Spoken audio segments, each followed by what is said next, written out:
Hi, good morning, everyone. Sorry for the late start. It's been a week of confusion. I guess it's from being away for the holidays. Anyway, welcome to the Filmmakers Live. This is our normally bi-weekly podcast where we talk to filmmakers who have already been down the road a little bit and have already made a feature film and have been building their careers so that the rest of the filmmakers who have not got to that stage can learn how to do it. Um, yeah, here at Filmmaker Success, we really focus on talking about the business of film as opposed to all the creative, the screenwriting, all of that stuff. I want to welcome today Ryan Watson, and I don't do a bio to start because I'm gonna start very early in your career with my first question. So we're gonna learn everything as we go along.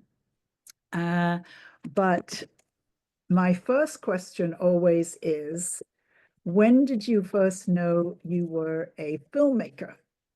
And, for some people, that's when I was 3. And some people, it's like, oh, about a week ago. Ah, good question.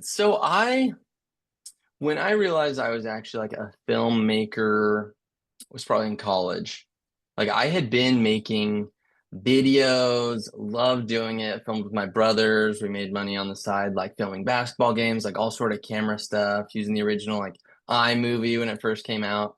But when I got to college, I got into like a real movie production class, and it really showed me the professional side of it, the real editing software, the real equipment, and I dove in, and that's when really everything changed and started thinking this is what I'm gonna do, this is what I'm gonna keep doing, and it just kind of caught fire, and once you head down the road, there's no turning back.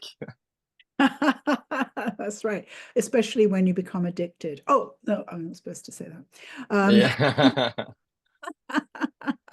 Yeah. Everybody will figure out why. That's a joke. But Yeah. uh, I do think that filmmakers are often pretty much addicted to filmmaking. So how old did you say you were at that point? Think I was about 20 when it stopped being like a hobby and more of like a passion. It was Mhm. probably, I mean, it was probably before then, but I didn't may acknowledge it. But at that point, I was like, this is what I have to do, like 20. Mhm. When did you make your first film? For short film, feature film, Short. short film, elementary school. See, that's what I was looking for. So what you're saying is that you were in elementary school, you started making movies, but there was a moment when it shifted for you to something more serious, right? Hmm. But Yeah. tell me a little bit about why you were making films when you were in elementary school. So I think whenever there's a class project and you had like 5 different options of things you could do, and one of them was make a movie about the subject, every single time without fail was like, oh, make a movie. Plus, you like always got 100% on it. It was Oh, way more work, but like it was like guaranteed you'll get a good grade, so much more fun, get together with your buddies, like the age of like decent digital cameras was really getting out there. The like iMovie was really getting out there. And so it really easy to make decent quality stuff as a fifth grader, fourth grader. how old is a fifth grader? I didn't grow up in this country. I can never get the grades right. Uh, 10 maybe? Wow. Wow. Somewhere in there, 11. Um, yeah. Yeah, and my dad was really into photography and stuff, and my elementary school like really tried to have some, I don't know, technical stuff, have cameras for kids to mess with. And so it was, yeah, it was kind of ingrained in me from a young age. And I had older brothers that were all about it. So yeah. Really? And Yeah. so have they continued with their filmmaking, or are you the No, okay. no, I mean, they probably continued into high school. Yeah. And that's when like my oldest brother got us into filming like high school basketball games to make some money on the side. We'd film like the high school basketball training camps for all the coaches and burn DVDs for them. Back when burning DVDs was like a thing. Um, You make and so yourself it was just kind of so old, Ryan. say that again. You make yourself sound so old. Oh, Well, back when I DVD mean, was a I thing. mean, computers don't even have like a DVD slot. Like I sold Blu-ray copies of the movie, Wow. and no one has a Blu-ray player. And I was like, well, I thought that was like the newer thing to make, Exactly. but like I sent it out to people, but they're like, oh, when's it on streaming? Right. It's like physical has gone, although there is hmm definitely a market for physical, but it tends to hmm be more in the kind of collectors Yeah. world. So, Blu-ray, I never actually even had a Blu-ray. But I mean, a few years ago, I bought a Mac computer. I have worked on Mac for decades, but I specifically bought an old version so I could have the DVD slot. hmm And because I said, look, I'm always watching movies and I need a DVD slot. So I went back to, it was Yeah. like maybe 2016, and I went back to the 2012 version so I could have the DVD slot. I had that DVD hmm slot replaced 5 times. I don't know that I You, got through an entire movie on that computer. I mean, you can always buy like an external one. Yeah, I've done that as well. I've done that as well. But Oh man. but but that taught me a lesson, which was that, I never had problems with Apple computers before, Yeah. but I could not get to watch a whole movie on my computer. And so, Ever? no, no, it never worked. Yikes. I had it hmm 5 times. And so, if the technology is unusable, which it hadn't been before, but Yeah. for whatever reason, Apple decided they didn't care about the technology. That's the end, you know? Yeah. I was like, oh, they've Yeah. killed this. They've killed this technology. So that was the end of that. hmm But there's definitely a market in physical. I have a friend who's in a certain world, a famous musician, and they're all into albums, vinyl and hmm DVDs, Blu-ray, all of that. But it's not, as you said, back when burning DVDs for so that everybody on the team could have the DVD. Yeah. You know, that was gone. That has definitely gone, which is, I think, is a shame. But so hmm yeah, it just seems to me that even though you picked the age of 20 for when you became, I think what you're saying is like a real filmmaker. Uh, Clearly you had it go. And it's interesting that your brothers didn't continue. Yeah. Yeah. But I think they still love the idea of it and stuff, but life happens and chose different career paths. Yeah, I had a guest on, and I knew him and his brother since they were 12. And I made a film about them at that age. And one of them is now a really successful director, and I feel as though Hmm. I have nothing to do with that. And he Yeah, he's that's awesome. he told me on the podcast, which I didn't actually know this, that his mom brought him to watch me making a short film, which his brother was acting in. And he said that was the day that he realized people make movies,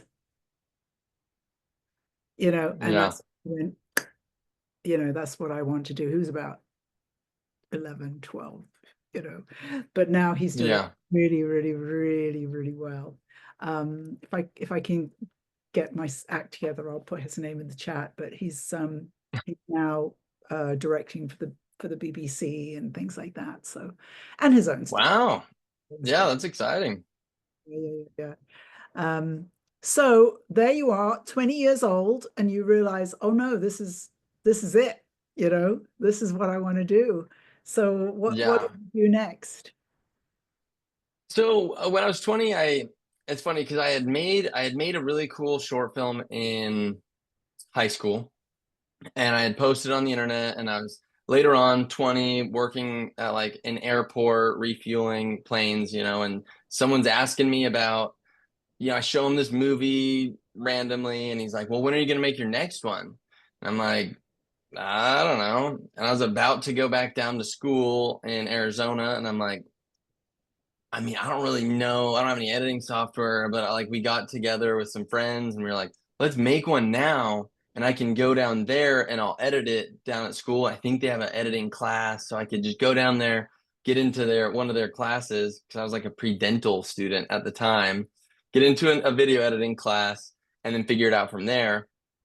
Long story short, got down there, showed up at their classroom, and then got hooked. Showed them all the footage. They were interested. Made the short film. Made more short films. Went into short film festivals, and then kind of continued on from there. At one point, I switched to being a film student, and then did that, and then I actually switched again to being a nursing student, and like with the idea that I would always keep my filmmaking side alive, but not necessarily my main like source of income, I guess.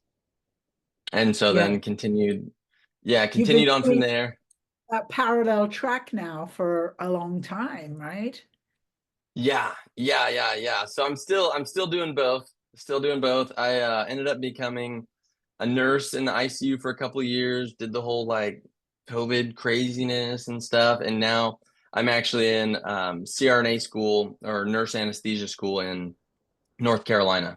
So moved over and I'm doing that, and now it's just kind of juggling all of it, and then hopefully the plan is to graduate and get back to it, and hopefully have the money and the resources to be able to further pursue that goal.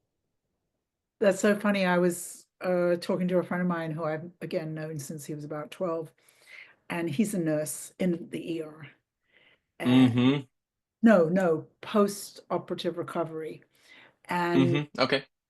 worked off his feet. And his goal is to switch to being in the operating theater. Is that what Americans call it? Do you call it an operating Um, Operating room. room? Yeah. And I said, oh, that sounds even more demanding. And he said, yes, but it's all scheduled.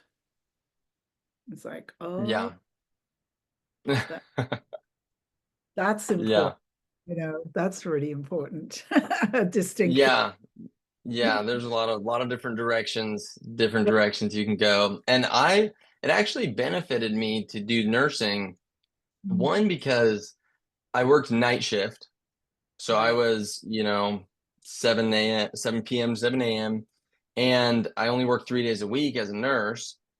And so I didn't ever switch back my sleep schedule on my days off just because it's just such a hard switch and it's kind of hard on your body.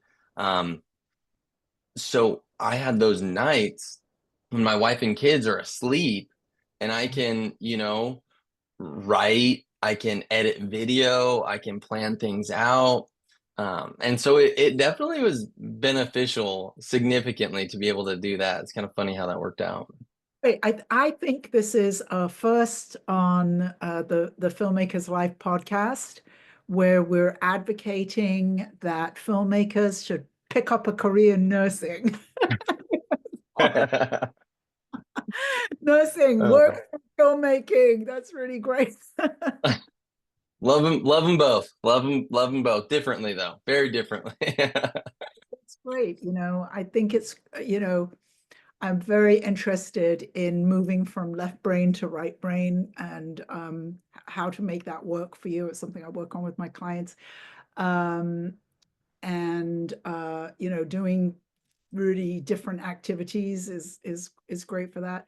Um, I think of it in terms of using the right brain for creative, and then resting that brain with the left brain and doing something.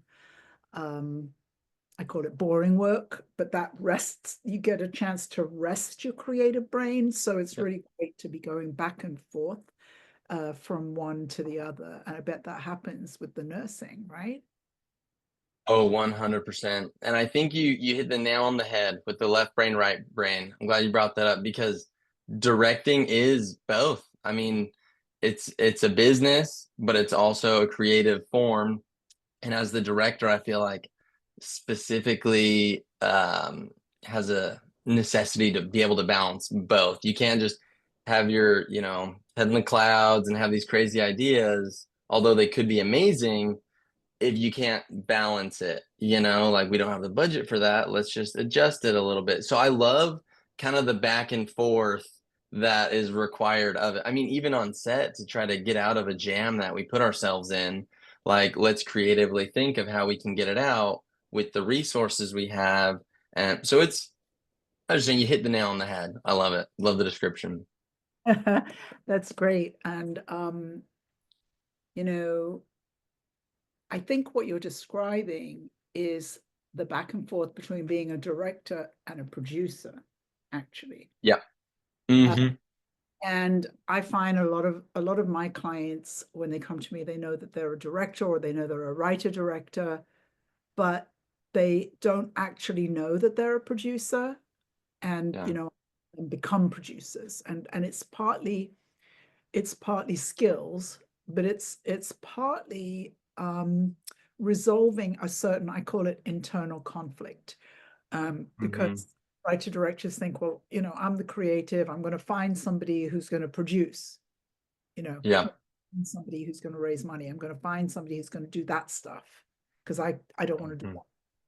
And so I help the creative realize that actually the producing is part of the creative, and it doesn't have to be that there's this hard line between them you know Yeah. I mean, it's much more likely that I have a writer director as a client than somebody who's a pure producer. I've only had like one of Yeah. those who's like, I'm a producer, that's what I do. um and most of my clients are writer directors who ideally become really enamored with the producing process, and they often didn't really think that they could do it. Yeah, it is fascinating.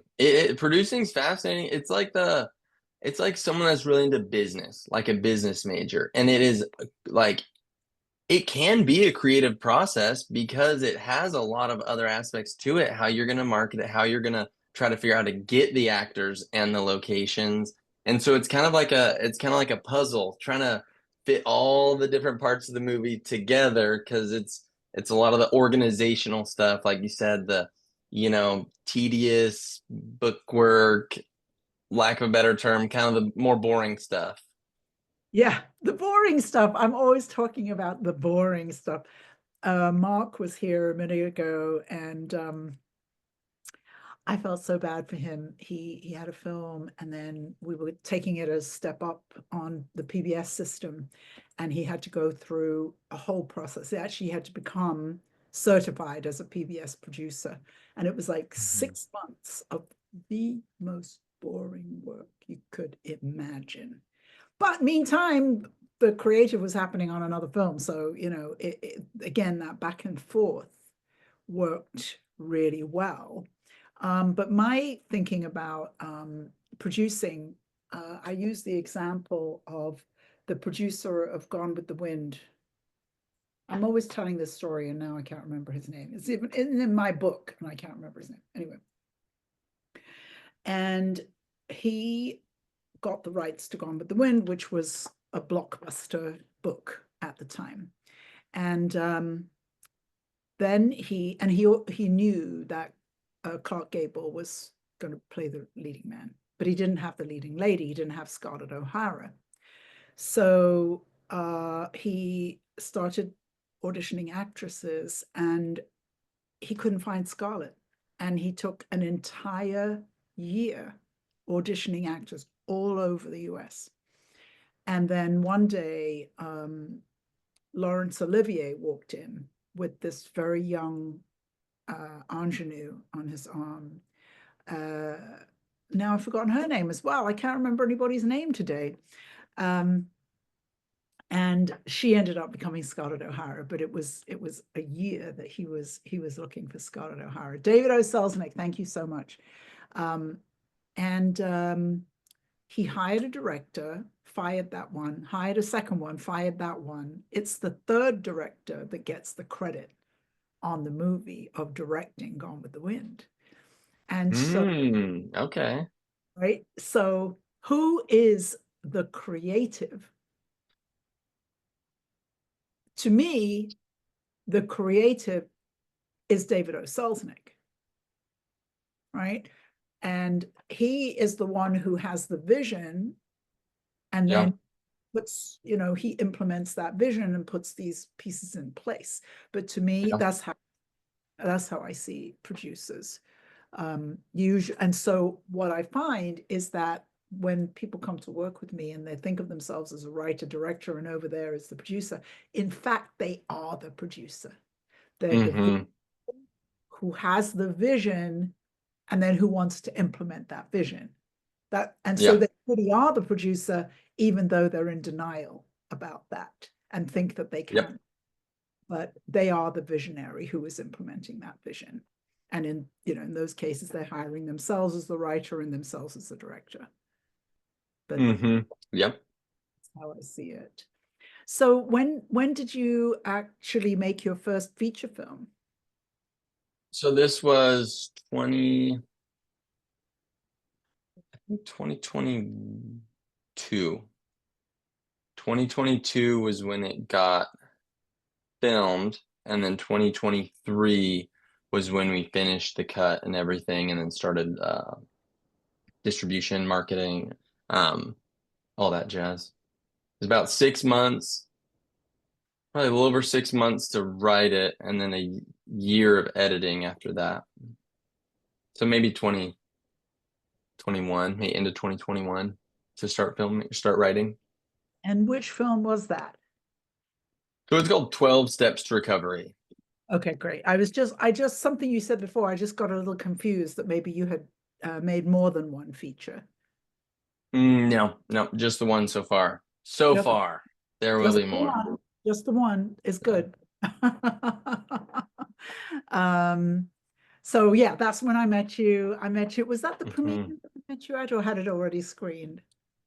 No, it had already screened, but yeah, I met you when we were at ICFF down in Florida, and Yes. that was very fun. That was very fun getting to know you and all the people, and I love going to festivals and just rubbing elbows with people because I feel like no one totally understands it unless they're in it.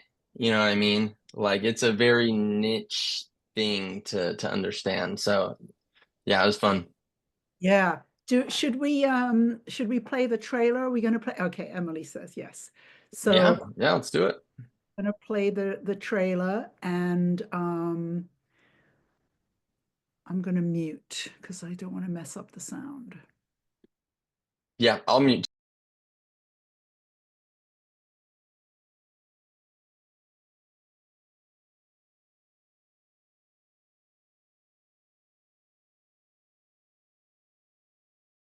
Anonymity is the spiritual foundation of our program. If we are to recover, we must feel free to say what's in our minds and in our hearts. I've been addicted to drugs and alcohol my entire life. I was using predominantly meth and heroin. It's crazy how when you're on house arrest, all it takes is one slip up and you're back in jail. So, what happened? Are you some kind of bad boy that I should stay away from? Something like that. When you were locked up, I had so much anger for what you and your brother did. God did his help, and he sent my angel mother to help to dig me out of that hole. Josh, it's time for you to let go and forgive yourself. With these steps, we'll feel the power of God, Jesus, or whatever higher power you believe in that's helping you overcome these addictions. I don't even deserve to ask this, but I don't think I can do this on my own. I felt this warmth come over me. This love, this peace. I knew it was God. Honey, I forgive you. All right, now here comes the hard part.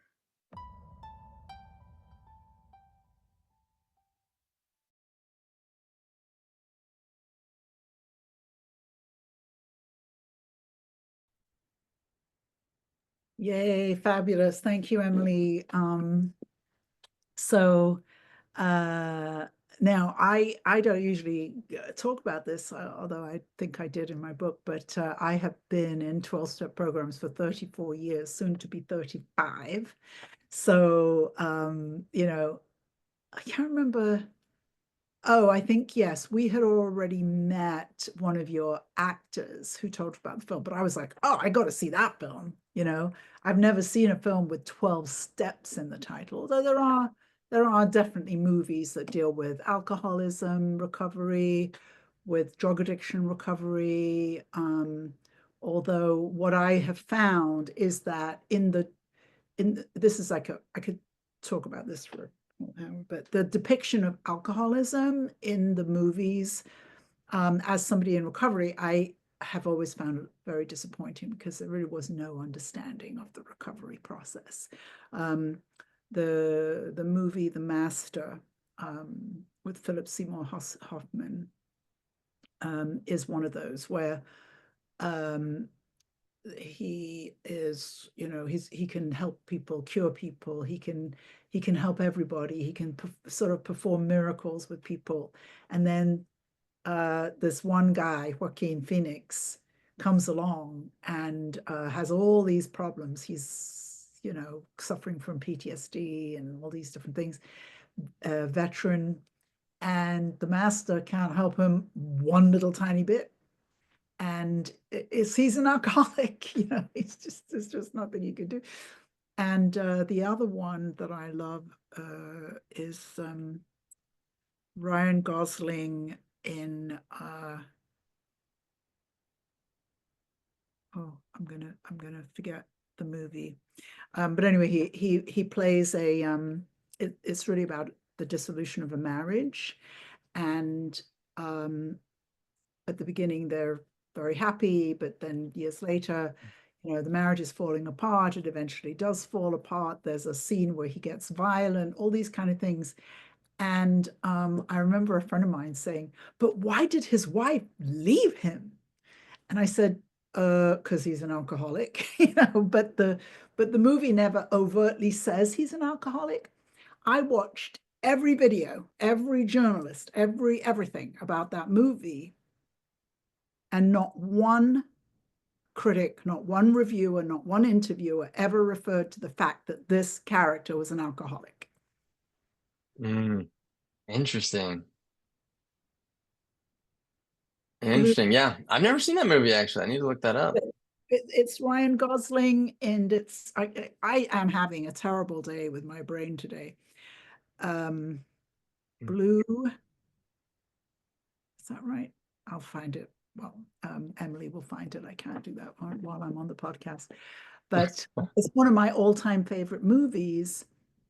But as I said, you know, why perfectly sensible people, you know, couldn't understand why, I guess, you know, anybody would leave Ryan Gosling. But when Good you point. understand you are with an alcoholic who is never going to stop drinking, Yeah. option. So Yeah. what brought you to this particular topic? What brought you? Good question. Yeah. So There's so much that goes into it. So I'll try to explain it in like a relatively short and concise way because you understand the creative process is just vast. I think a big one for me was as I was pondering, first of all, I like making movies that make people think, that really have a solid theme in them.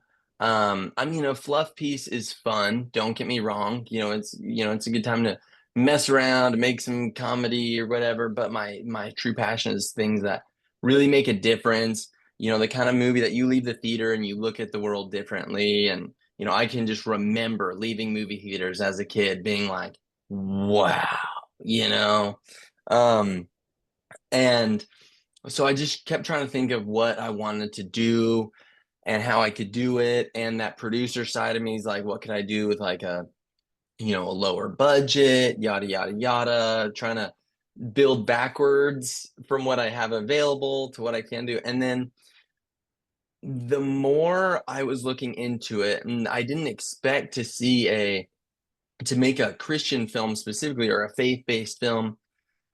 But everything just kept coming back to something in that realm, because I mean, I am a Christian, right? And so it kind of makes sense that oftentimes things come back to that, but they don't necessarily have to be. It could be like a movie about like family and not specifically anything overtly faith-based. But then the idea of addiction recovery came up. And I don't remember exactly the moment that we thought about it. I have a writing partner and I, brainstorm with my wife and things like that. But the idea of addiction recovery came up. And then as I started pondering on it, it just started clicking more and more and more. And I'm like, wow, like that's a perfect way to be able to mesh this amazing, powerful topic that needs to be talked about along with not having to shy away from, faith-based topics because I mean, they go hand in hand. You can be court ordered to go to an AA meeting and the AA meeting says, your higher power, your belief system kind of a thing. So it's like, this is great. I mean, yes, the characters in our movie are Christian, um, but the idea of the 12 steps is very much so universal. There are praise in the like 12-step recovery meeting or prayers. I mean, not praise, prayers. And so the more down the rabbit hole I went, the better and better it got, and the more I just got into it. Because for me, I kind of thought about it like how what mental illness used to be.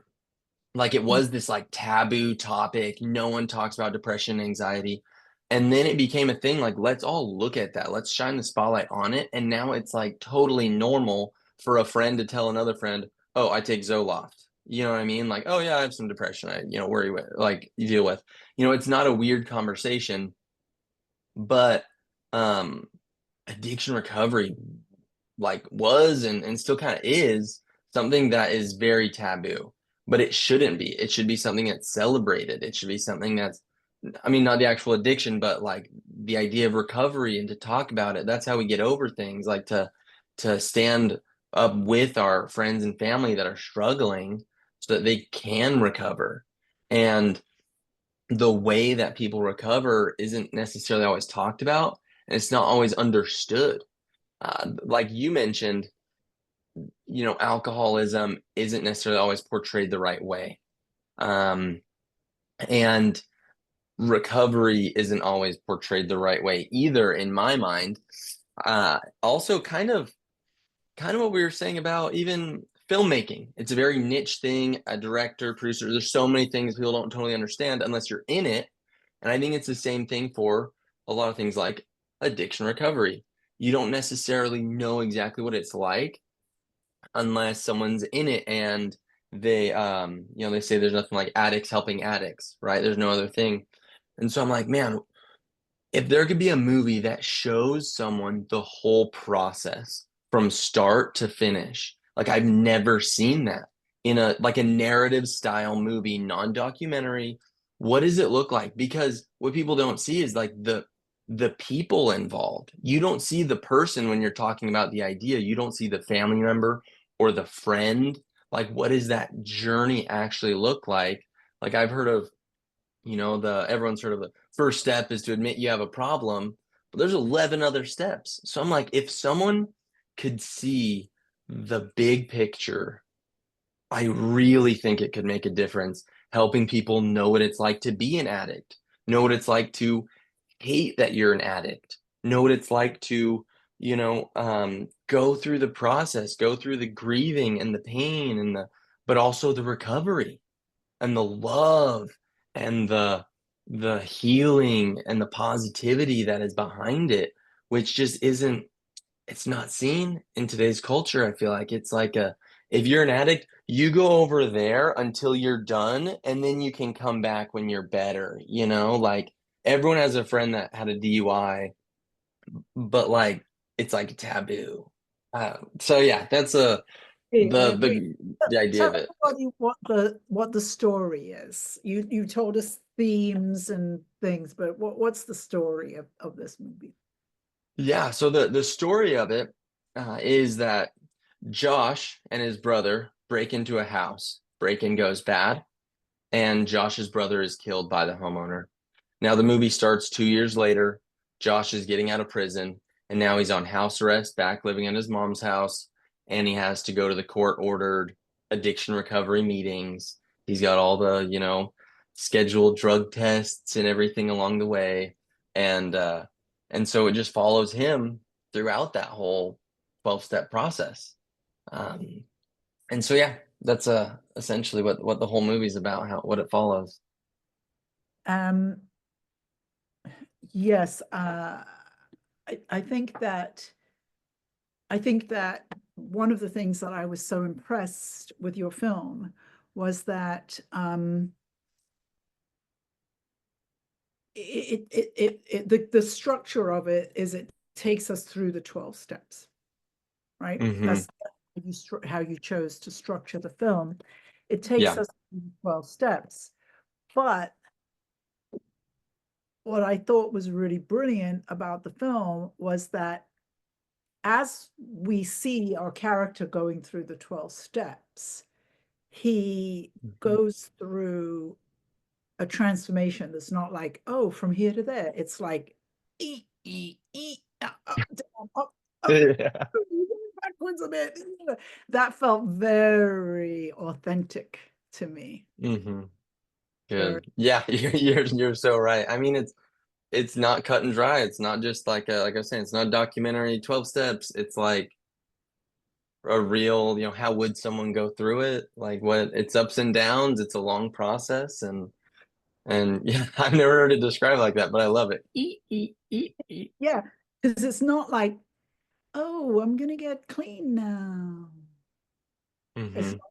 It's much more like, oh, this is fantastic. Oh my God, this sucks. It's much more like, Yeah.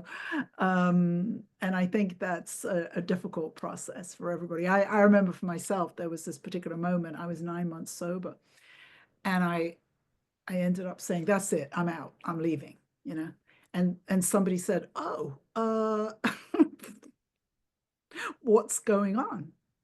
And I said, well, I was working on my PhD thesis, and I got sober, and that's all great and everything, but now I can't read or write.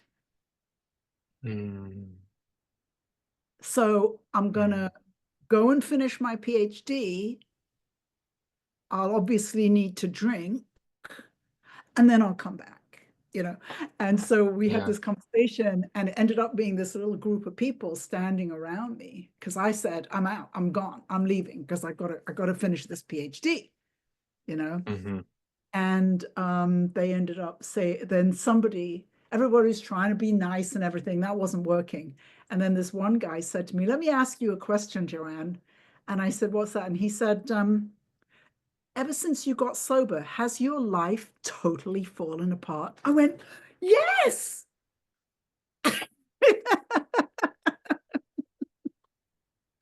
Oh, wow. Can't function.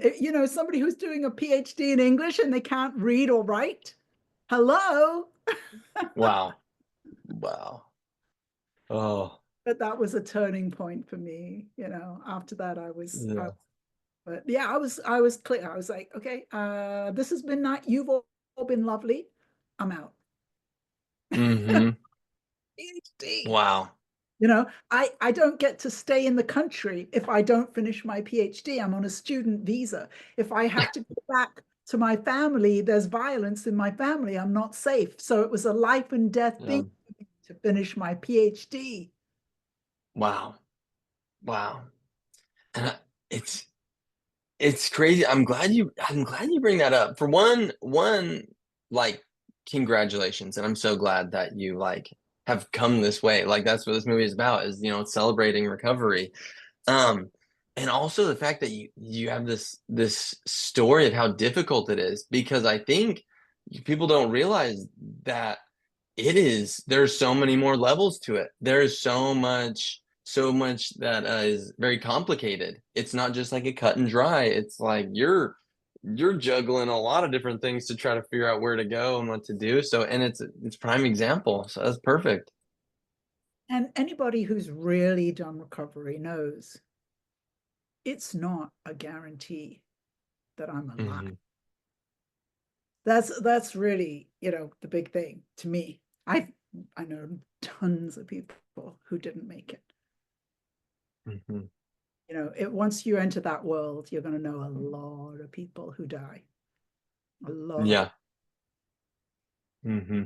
But so thank you for making this film. And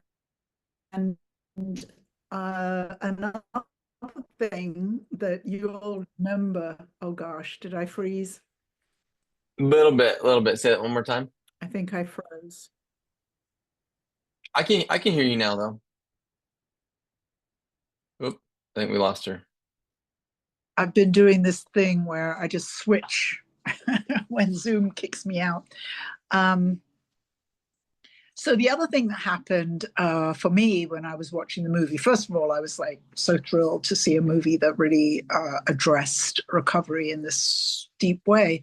But I was also blown away by your lead and his performance. I was blown Yes. away. Can you talk about Mhm. a little bit?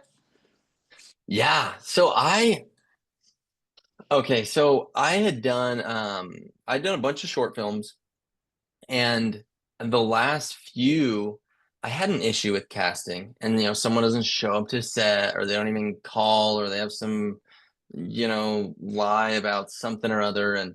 And so my wife and I, when we were talking about it, we're like, the next project I do, I need to pay the actors, because before that it was like for exposure and experience, no one's getting paid, and I'm like, for the next one we need to just pay them some amount to help the actors out and make it more professional. And then the next one happened to be the feature film, and so we're like, okay, like we're doing all this right, and we need to get a contract, get some actors, and really executing all the things that are been thinking about how to make a movie. And so I put an ad out there on an acting website, like a casting website, and I did auditions over Zoom and FaceTime, and we did some in person. A friend lent me like his conference room at his office to do these auditions and everything, and it made a world of difference. And if I could recommend like something major to filmmakers, is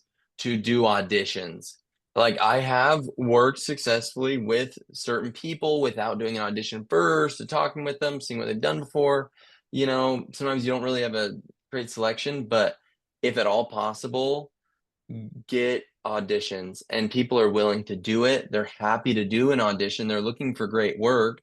Um, and that was one thing that really changed the game for me. And so specifically for Logan, What you say that one more described time. is being a professional. Yeah, exactly. It's like,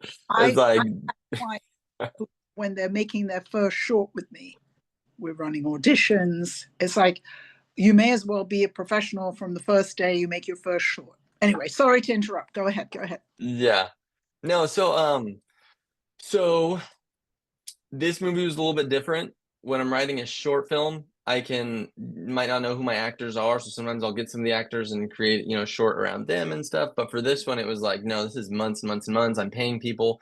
I can actually give them like a decent wage, and so I can be a little bit more picky. So I made the movie, and I know the characters, and I know who I want and what I want them to be like, and the essence of them. And then there's Josh, the main character, Josh, and like he is the movie, like he's in every scene. It's his journey. It's all the people around him. He has so much dialogue. The Yes. movie is very dialogue heavy, which Yes. is, oftentimes avoided in filmmaking. But this is the kind of movie where there needed to be dialogue, a lot of it. And so a lot of telling his journey and stuff. And he was the last person to get cast, the very last person. I didn't realize how difficult it would be to find the lead in a movie where the movie's all about you. You'd think everyone would be chomping at the bit, and there were a decent amount of people that were interested, but maybe it's the demographic of, like the age range and the gender. Like there's a lot more like women that wanted to play the actresses and stuff, but there wasn't as many that jumped on like the male parts.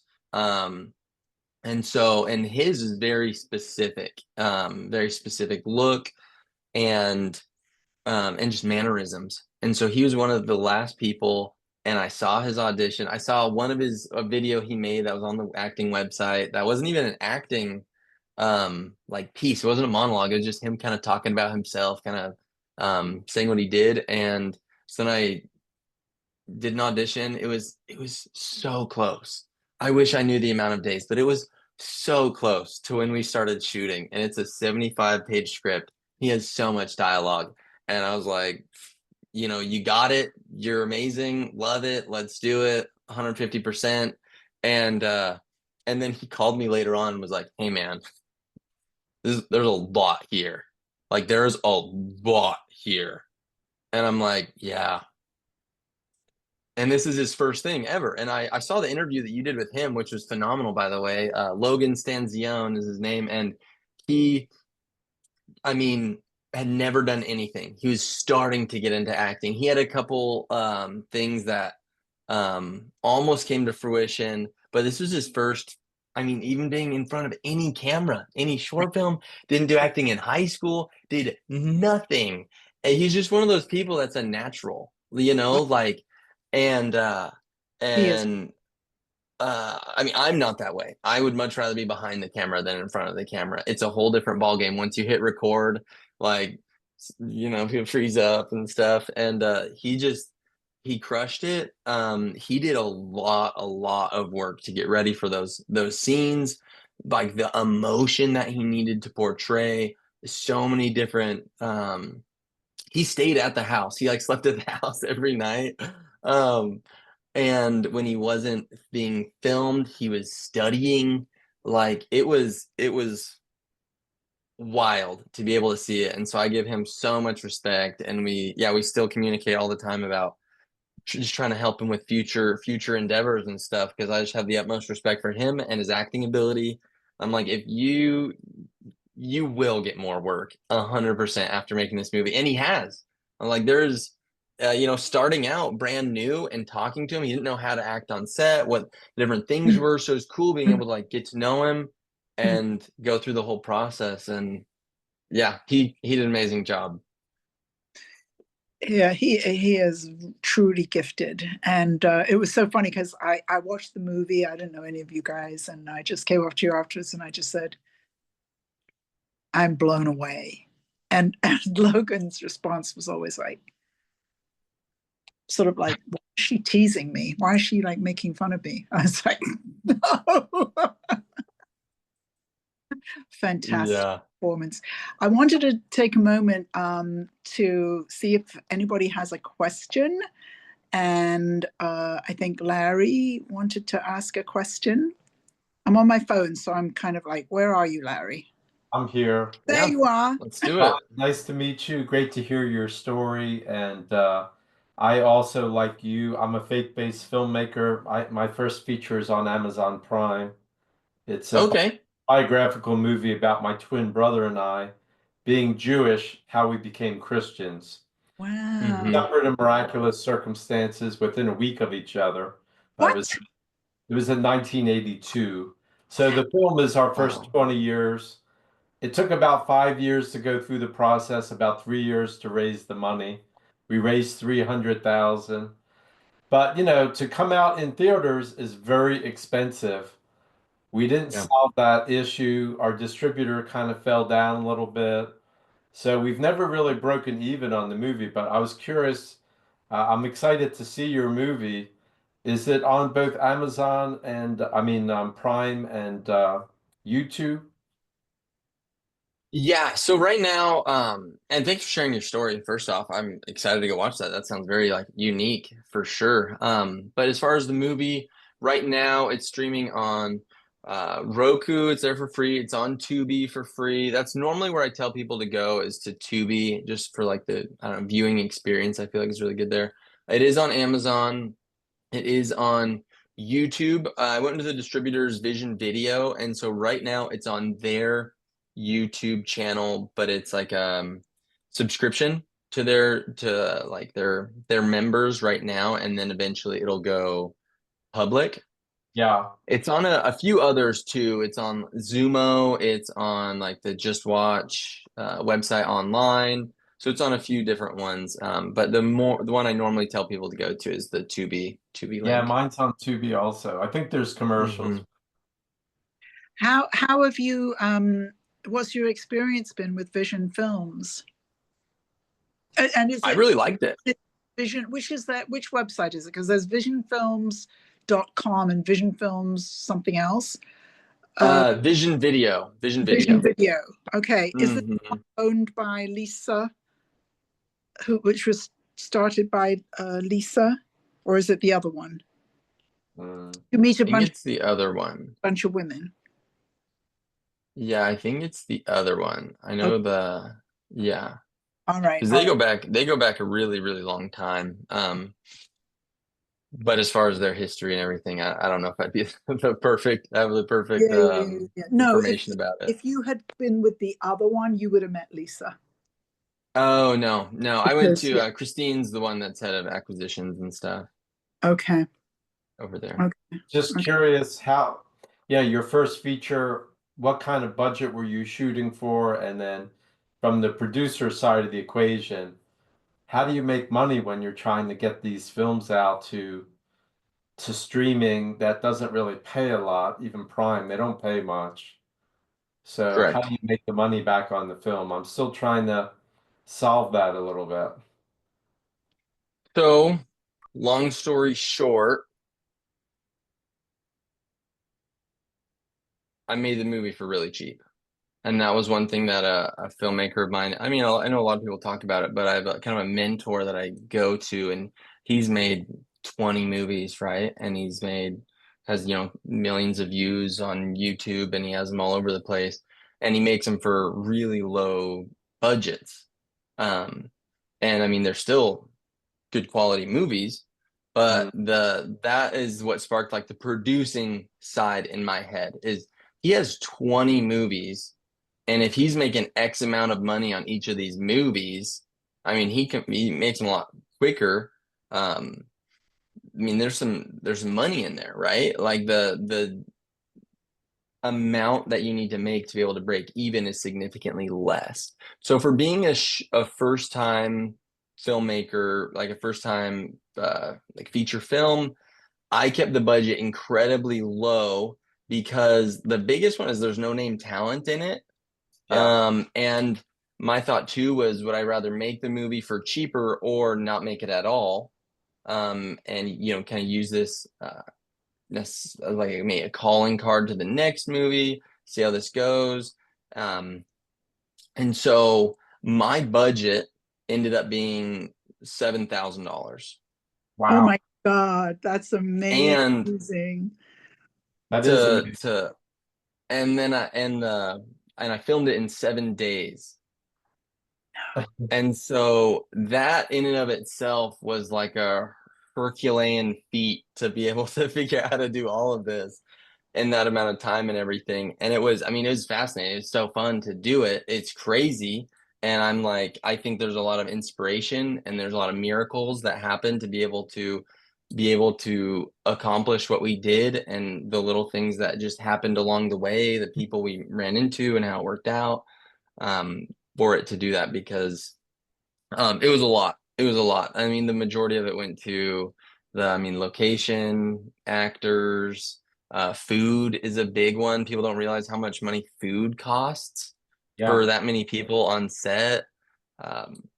And filming it in that short of time too also helps with the budget.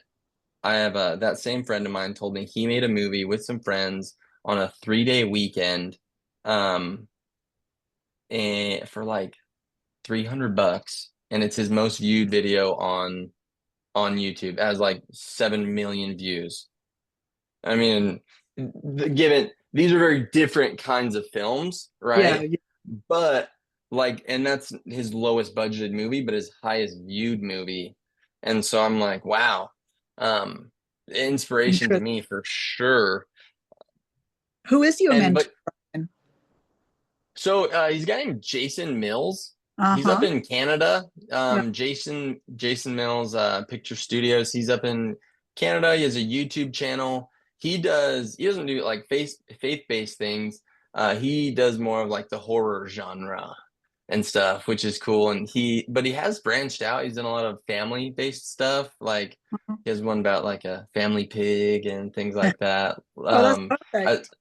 Yeah, I was talking to him about it, and he's like, I've noticed, and probably same with you, like the older I get, more into like life I get, the more I'm like, I should make more family friendly kind of thing. It's because, we have kids now, and I'm like, yeah, that's probably has something to do with it. I just want As to far say as to Larry, and thank you for your generosity in sharing your budget, because a lot of filmmakers don't want to share their budgets, but that's really great. But Larry, I feel as though I always want to turn the question backwards, right? So I always have my clients raise all the money before they make the film, right? So when they deliver the film to the distributor, they're not in debt to anybody, themselves included. And so if I were making a $300,000 documentary, all of that money would be raised. But not necessarily from investors, because there probably isn't a business model where you could spend $300,000 with no names and make that money back. That's just not a business model that's going to actually work. So if I know we're doing that, for example, one of my clients, when she came to me, she said, I'm making a comedy. And I said, well, I can't even guarantee distribution for a comedy with no names. And so we raised $200,000. She's been paid. Everybody's been paid. We're good. You know what I mean? So when she delivers that film, and we will get some form of distribution for the film, but if it doesn't make too much money, no harm done. And I think that's what Ryan is basically saying. At $7,000, it's his first film. It's a calling card. It happens to be great. And you can't really go too wrong. I usually have my clients raise more than $7,000, but I would recommend that. Yes. it's a business model that is going to work, right? Yeah. So the way I always work with my clients is we're going to start with a business model that works. I was listening to one of my clients yesterday, and he's got so much built into his package that by the time he comes to the point of saying $2.5 million, it doesn't sound out of place, right? But he's not making a film with no names. Right. Right. So to me, and this sounds very, business, well, because film is business, but we have to start with a business model that works. And so how do we pick a business model that's going to work for this film, and then how much money do we need to raise? But I've just met too many filmmakers who, have these kind of gray, ashen looks because they owe all kind of money now and they don't know how to pay it back. And that's just stress that I don't want to see filmmakers under in making certainly their first feature film. I also just wanted to say, Larry, I have a dear friend, Rebecca Simon Peter, and she's written many books, but this is her latest book, which I happen to be in the middle of reading. It's a really great book. And she was also Jewish and is Oh, now wow. Christian. Messianic Jew. Huh? A Messianic Jew. That's And what they call she trains pastors. it. Oh. That's her work as a coach. She trains pastors. So, but that's a beautiful book. She's written It's many. my first book. Oh, I can't read it. It's called I'm on my Spiritual Identity. What is it? Spiritual Identity, and I've written 5 on Christianity. Oh, But they're all self-help books. None of them are novels that I can make a movie about. I don't think. But I do, as you know, I have a second film written already. That took a few years. So I'll have to talk to Ryan about it, because if he can reproduce what he did, I would love to partner with him. well, we should talk, Larry. Yeah. It's been a long time. It's been a while, but I took your advice. I quit that other film, being executive producer. Oh, very good. Yeah, Tolstoy's movie. Yeah. Yeah. I will add just a little bit about our distribution and marketing ideas. I think that's applicable to like how you were talking about distribution, making money back, because that is a big factor. For sure, 100%. And I kind of picked up a lot from just people that I watched on YouTube, of people telling their stories start to finish of how I made a movie for this, how I made a movie for that. I think I've watched every single video on YouTube of how to do that and like pitfalls along the way. And so what we did for distribution, first off, I was gonna just go straight to Film Hub. And I don't know if you've heard of Film Hub before. I feel like not everyone has, but probably just because you're in the realm. But for people that haven't heard of it, it's an online distribution company, and they have a really good percentage. They take 20%, leaving the filmmaker 80%, which is a phenomenal cut as far as distributors go.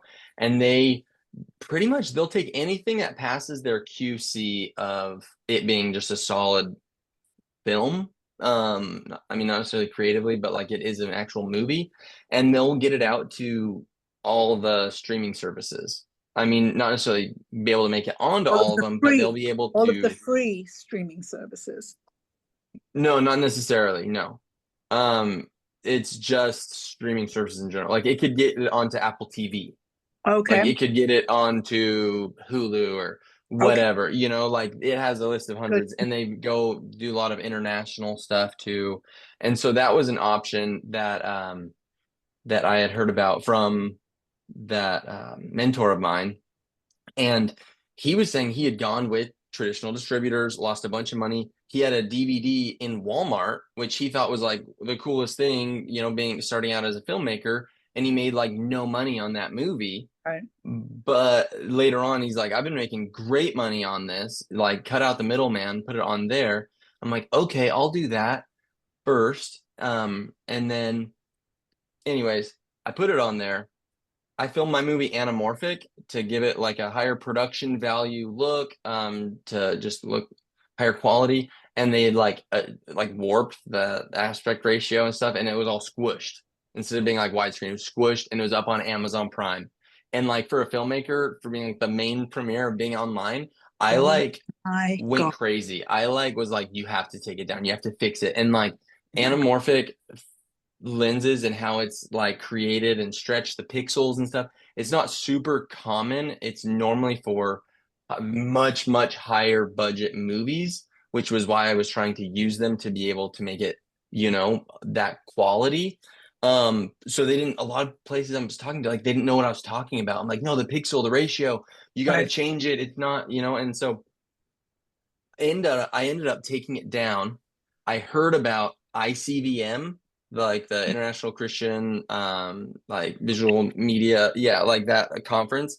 And so they it's like, oh, bring your movie here, pitch it to 15 of the biggest like distributors, some faith-based and not and stuff.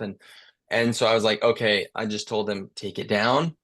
I'm gonna go there. I'm gonna pitch it to these people. You get 5 minutes with every single distributor. Amazing experience. Just in general, I'd highly recommend it to anybody that's in the faith-based community. Just one, there's tons of support. There's hundreds of people that are trying to like spread positive message to everyone. And I got to meet all these people and become familiar with all these distributors and have contacts with all of them and Because they were all present, right? yeah, you get 5 minutes. I'm like, I'd pitch this movie to so many people. I could do 5 minutes easy. And so, I mean, it's a little bit more complicated than that, a lot more nerves than just the average Joe telling me about it. So I went there, talked to a lot of those people, eventually ended up going with Vision Video. I'd also recommend getting like an attorney to sign those like papers for a distributor, because again, mentor of mine told me like, don't get like messed up and get a crappy deal. There was a couple of them that, I really didn't like the deal. I wasn't sure. It was one of the bigger names of Christian like filmmaking, that distributor. And it's a business model. I don't judge them at all for whatever their deal was, but the deal when I showed him was like, do not take this. Like, you're not gonna like this. I've never seen a deal like this. And he's worked on, his name's Bill Whitaker. He like highly recommend him. He was one of the producers for the Blair Witch Project, which is funny that was one, and that was a huge movie. So I was like, okay, maybe I'll go with someone else. I went with Vision Video. They're non-exclusive. So then I can now get all their resources, send it out to all these people. But then I'm not constricted to like not being able to get it out there, because that's a big fear is, okay, I make a movie, they put it on a shelf and then I never see it. And that's it. At the end of the day, I can get it out there no matter, whatever way I want to do it. So I actually just put it up on Film Hub again, fixed the formatting, and then that's another avenue of getting out to even more streaming services. So now Vision Video is getting it out there. I kind of gave them a head start to be able to, saturate their area. And then now I'm doing Film Hub. The other thing that I ended up doing, and I don't know if you've thought about it or not, but I got an AI marketing company in on the movie with me. So out of all the distributors, Vision Video, it took a while to convince them because it is a newer thing, but they were the only one that was interested in using AI to market the movie. And so the company's called Bearded Nerd Systems, right? And they started by doing just bigger companies and using people to get to their websites and interaction with their websites and targeting the people that would want to go there and using money more efficiently to do it. But they can also use it for movies, right? And so they're getting into more of that. I'm like, that's perfect. And my model was I wanted to be able to give them a cut of the profits, because with like the AVOD stuff, it's all percentage. Everyone gets a percentage, and so of how much someone's watching it rather than set amounts. So then we cut with Vision Video gets a percentage, Brian Watson Films gets a percentage, and then Bearded Nerd Systems gets a percentage. So after we pitched it to them, after it went through up to like the president of the company and stuff to finally get the okay, we ended up deciding to they put money into it up front as the initial 90-day marketing, push. And then Bearded Nerd Systems gets an indefinite percentage of the profits going back into the marketing. So they get a percentage for them to be paid, yes, but that means there's also always money going back into marketing. And the longer that the marketing is going, the better they have for the target audience, the more they know about what to do and how to do it. So I'm like, if I'm in it for the long haul and I'm invested, I want them to be invested for the long haul too. the better job, you know, they do, the more money they make, you know, and so it's the more it spreads. So it was kind of a I don't know if I'd say unorthodox way of doing it, but I'd say not traditional. But with AI growing and growing, I felt like it'd be a great way to try it out. And they were like, we've never done this before either, and we really want to try it out because it sounds really good. And we like, I mean, have been doing it for a month. We released the movie on all the platforms and stuff, and started the marketing campaign a month ago. But we've seen a lot of really, really good things come of it, and so we're still to see where it takes us. That's a great deal that you set up with them.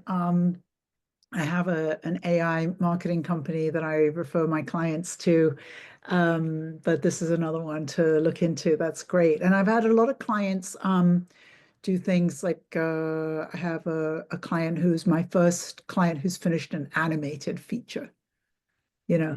Okay. He's just about to sign a distribution deal, but he worked with an American animation company, which nobody does that anymore, but they had never made a feature. So it's like you're saying about that deal with the AI company, because they're like, oh, this sounds like a good thing that we should be doing, and then they're willing to invest. So that was very smart producing. Well, we have like run way over, which we often do when we're having super fun. And Yeah. thank you so much, Ryan. It's so good to see you again. And Yeah, thank you. Great to see you.